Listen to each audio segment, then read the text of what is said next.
Hello বন্ধুরা, মুচমুচে স্বাদের এই আলুর পকোড়াটা যারা খাওনি তারা অবশ্যই বাসায় ট্রাই করবে।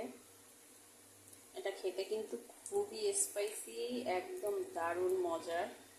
তো এটা আমি যা যা দিয়ে বানিয়েছি সেটা হলো যে দুটো আলু গ্রেট করে নিয়েছি, নেওয়ার পরে খুব ভালো করে ধুয়ে নিয়েছি যাতে আলুর কষটা ওখানে না থাকে। তারপর কাঁচামরিচ, শুকনো মরিচ, তারপরে তোমার লবণ, টেস্টি সল্ট, ধনিয়া পাতা, ময়দা, বেকিং পাউডার, বেকিং সোডা দিয়ে ভালো করে এটা কিছুক্ষণ মেখে রেস্টে রেখেছিলাম।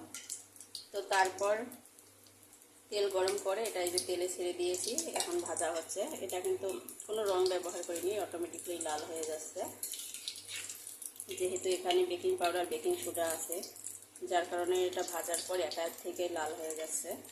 আর এটা হ্যালো বন্ধুরা, মুচমুচে স্বাদের এই আলুর পকোড়াটা যারা খাওনি তারা অবশ্যই বাসায় ট্রাই করবে।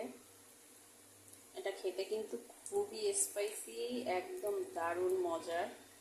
তো এটা আমি যা যা দিয়ে বানিয়েছি সেটা হলো যে দুটো আলু গ্রেট করে নিয়েছি, নেওয়ার পরে খুব ভালো করে ধুয়ে নিয়েছি যাতে আলুর কষটা ওখানে না থাকে। তারপর কাঁচামরিচ, শুকনো মরিচ, তারপরে তোমার লবণ, টেস্টি সল্ট, ধনিয়া পাতা, ময়দা, বেকিং পাউডার, বেকিং সোডা দিয়ে ভালো করে এটা কিছুক্ষণ মেখে রেস্টে রেখেছিলাম।